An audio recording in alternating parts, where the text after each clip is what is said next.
আসসালামু আলাইকুম। বরাবরের মতো আবার একটা ভিডিওতে চলে আসলাম আপনাদের সামনে। আজকেও আমি সলিডওয়ার্কে একটা ডিজাইন দেখাবো। তার আগে আপনাদের কাছে একটা কথা বলে নিই। সেটা হচ্ছে আপনাদের যদি ভিডিও দিয়ে সামান্য পরিমাণ উপকার হয় বা আপনাদের পছন্দ হয় ভিডিওগুলা, অবশ্যই চ্যানেলটিকে লাইক, কমেন্ট, শেয়ার এবং সাবস্ক্রাইব করে দিবেন, যাতে পরবর্তী ভিডিওগুলো অবশ্যই আপনাদের কাছে পৌঁছায়। চলুন দেরি না করে আবার শুরু করি। আমি আগেই বলেছি আমি সলিডওয়ার্ক 2018 ভার্সন দিয়ে কাজ করি। হ্যাঁ, এটা আপনারা চাইলে আমি এর পুরো ইনস্টলেশন ভিডিওটা দিতে পারবো। তাহলে আমরা আজকে যে কাজটা করব সে বিষয়ে একটু আপনাদেরকে বলি। সেটা হচ্ছে এই যে আজকে আমরা টিউটোরিয়াল 2 এই যে দ্বিতীয় যে কাজটা করব। এখন দেখেন এই কাজটা করতে হলে আমাদের কি করতে হবে, যে নিউ পার্ট, ওকে, চলে আসছে। এখন যেটা দেখবেন, প্রথমে দেখেন এই টিউটোরিয়ালটা যদি কাজ শুরু করতে হয় আমাদের কোন দিক থেকে দেখতে হবে। যদি উপরের দিক থেকে দেখি তাহলে দেখেন নিচের এই যে পোর্শনগুলো, পার্টগুলো আমরা ঠিকভাবে দেখতে পারবো না। তাহলে আমাদের কোন দিক থেকে দেখতে হবে? দেখেন আমরা ফ্রন্ট থেকে যদি দেখি তাহলে অবশ্যই আমরা সব কিছু ভালোভাবে দেখতে পারতেছি, বা সাইড থেকে দেখলে ভালোভাবে দেখতে পারতেছেন। তো আমি এটা কাজ করব হচ্ছে ফ্রন্ট প্লেন থেকে। দেখেন কিভাবে কমান্ড দিই। দেখেন ফ্রন্ট প্লেন যে নর্মাল মোড করে দিয়ে মাঝখানে একটা ক্লিক করব, চলে যাবে। এখন আমরা মূল স্কেচে আসব।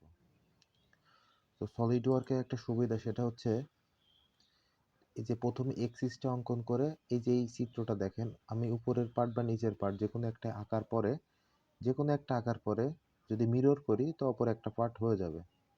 তো জাস্ট ডাইমেনশন নিয়ে আমি কি করব, উপরের যে কোনো একটা পার্ট আঁকার চেষ্টা করব, তারপরে মিরর করব এবং দেখেন এখানে দেওয়া আছে 270 ডিগ্রি অ্যাঙ্গেলে আমাদেরকে মানে ঘুরে এই সলিড শেপ দিতে হবে। যেটা করব আমরা এই যে রিভলভ বসের মাধ্যমে বা অবলিক বেস আছে, এটা পরের বিষয়। আগে আমরা 2D একটা সারফেস অঙ্কন করব।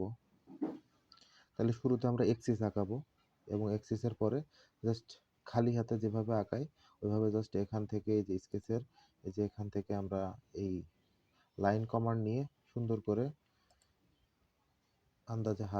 আন্দাজের মতো এটা আঁকানোর চেষ্টা করব। ঠিক আছে, চলেন।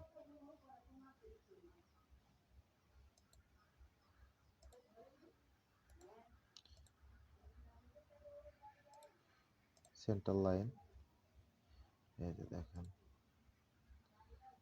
এই যে দিয়ে দিলাম জাস্ট এন্ড, আবার একটা নিচ্ছি, এই যে দেখেন 90 ডিগ্রি আসছে, তার মানে আমার লাইন ঠিক আছে। Select all. এখন দেখেন জাস্ট এই যে এখান থেকে দেখেন সেন্টার লাইন থেকে এই যে এখানে সেন্টার লাইন, এই সেন্টার লাইন থেকে একটু দূরে আঁকাইতে হবে। পরে আমি স্মার্ট ডাইমেনশন দিয়ে ডাইমেনশনগুলো ঠিক করে দিব। ওকে, এই শেপটা আনবো। ওকে,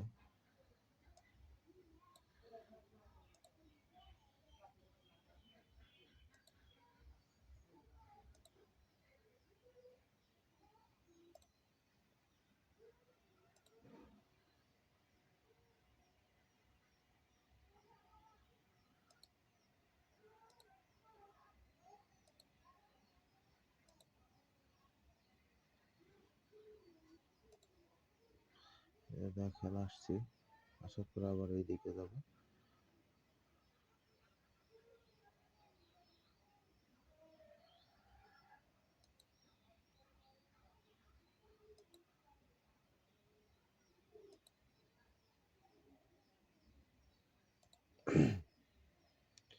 অবজেক্টটা অনেকটা কমপ্লিকেটেড।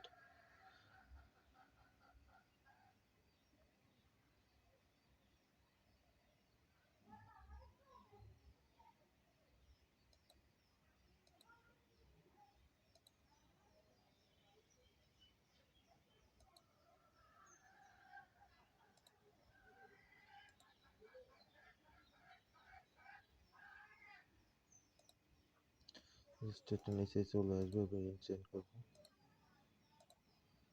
ওকে, সিলেক্ট করে দিলাম।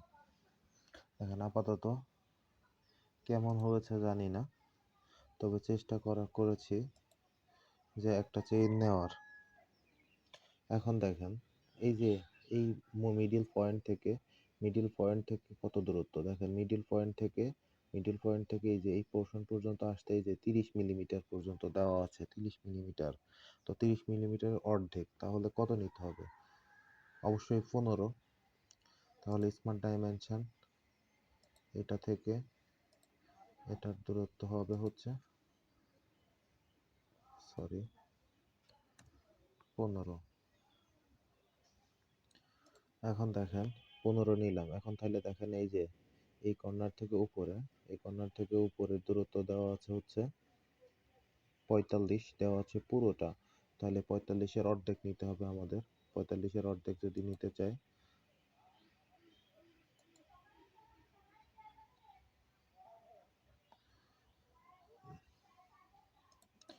45-এর অর্ধেক অবশ্যই আমাদের দেখতে হবে 45 ভাগ 2, অতএব 22.5।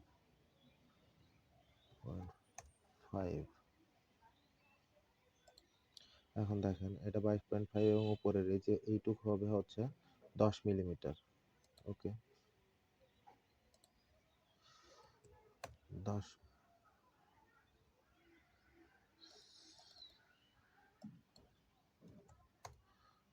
মিলিমিটার।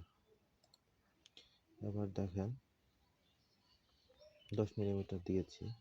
এবার যদি দেখেন এই যে এই এইটার দূরত্ব হবে হচ্ছে, দেখেন আমরা হিসাব করে ফেলি,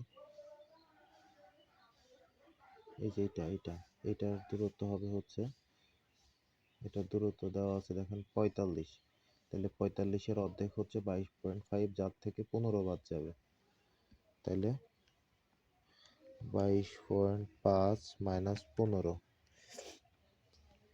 7.5।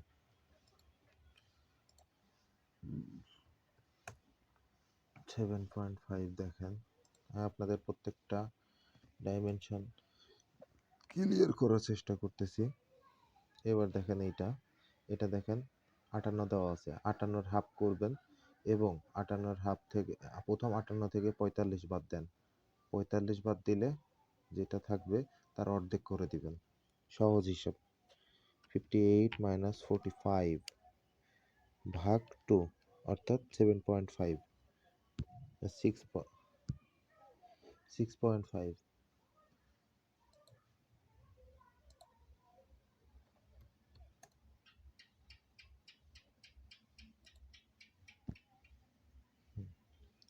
ঠিক আছে। এবার দেখেন এই যে এই রেখাটার লম্ব দূরত্ব দেওয়া আছে, দেখেন এই রেখাটার দূরত্ব দেওয়া আছে হচ্ছে এখান থেকে দেখেন কত দেওয়া আছে, এটা হচ্ছে 25। দেখেন 25, তাহলে এই রেখাটা 25। ওকে, 25 দেখেন আস্তে আস্তে হচ্ছে 25। এবং যে দূরত্বটা, এই দূরত্বটা কত দেওয়া আছে, এই দূরত্বটা দেখেন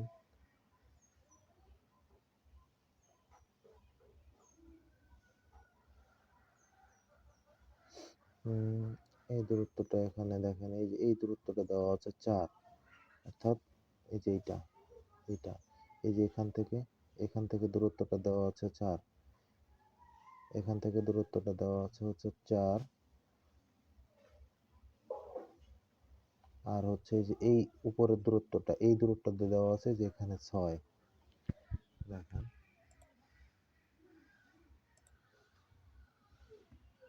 6,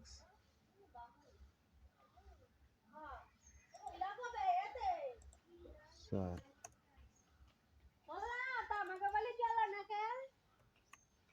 দেখেন 4 দেখেন 4 নিয়েছি। এখন এই রেখাটা এভাবে থাক, সমস্যা নেই। আমরা জাস্ট উপরের গুলো আবার কাউন্ট করব। উপরের রেখাটাও 4 হবে। দেখেন এর ডাইমেনশনে দেওয়া আছে 4, তো এটা দিয়ে দিই 4।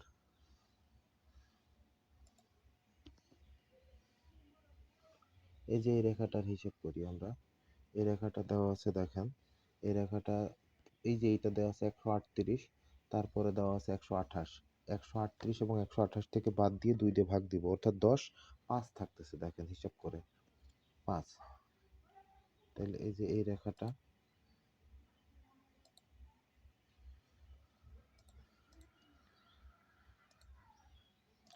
এই রেখাটা হবে হচ্ছে 5।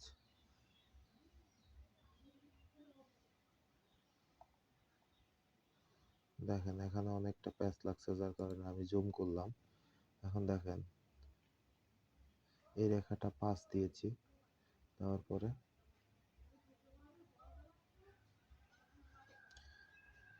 এই রেখাটার সাথে আছে কোন রেখাটা, এই যে এই রেখাটা দিয়েছি 5, এই রেখাটা দিয়েছি 5। এই যে এই রেখাটা এখন আসবে, এই রেখাটা, এই রেখাটার পরে আসবে এই রেখাটা, এই রেখাটা দিব হচ্ছে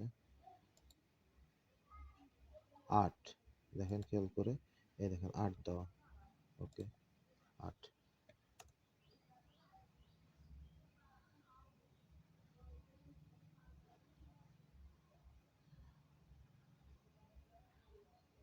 আচ্ছা এখানে জাস্ট একটু ভুল হচ্ছে, এটা হচ্ছে আমরা কেটে দিই, এটা এই লাইন কমানটাও কেটে দিই, এটাও কেটে দিচ্ছি।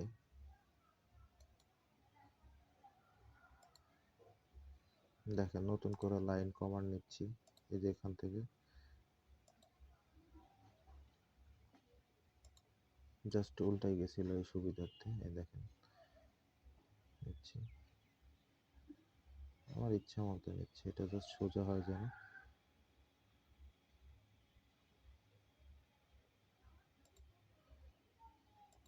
শেষ, সিলেক্ট করে দিলাম। এই রেখাটা হবে হচ্ছে আমার স্মার্ট ডাইমেনশন, এই রেখাটা হবে হচ্ছে আমার 8 নিয়েছি। দেখেন 8 নেওয়ার পরে এখন কি কাজ, এই দেখেন এই মাঝ বরাবর 40, এই উপর থেকে 40, তাহলে অবশ্যই এই যে এই সার্কেল থেকে এই রেখাটার দূরত্ব হবে হচ্ছে 20। স্মার্ট ডাইমেনশন আছে,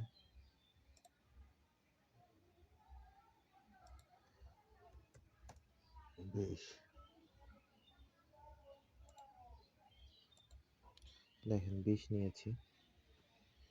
এই দেখেন মাঝখানে আরেকটা জিনিস দেখাচ্ছি, সেটা হচ্ছে এই যে মাঝখানের এই যে ছোট, এই যে এখানে যে টুকরোটা, এটা হবে হচ্ছে আবার 5, এটার দূরত্ব হবে হচ্ছে 5। তো এটা আমরা জুম করলে দেখা যাবে।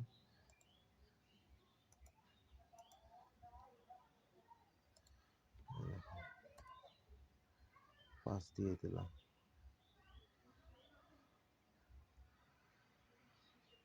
দেখেন আমাদের ড্রয়িং প্রায় শেষের দিকে।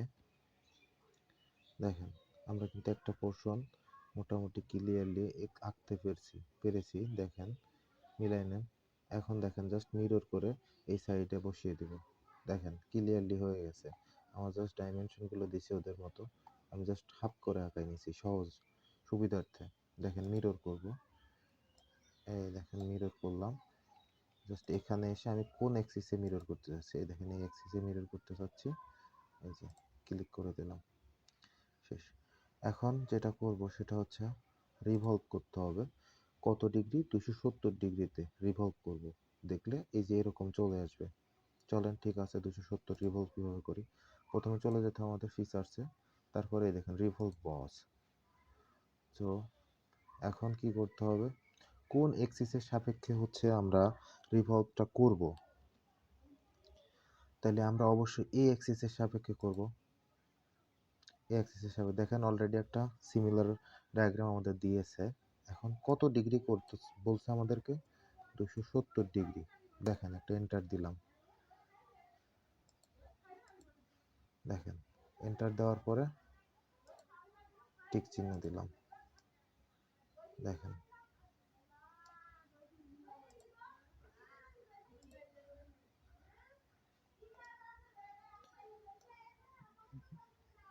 আমি এখন নিয়ে আসি, এই যে দেখেন এক্স্যাক্টলি সেম যেটা আমাদের কাজ ছিল এবং আমরা যেটা করেছি।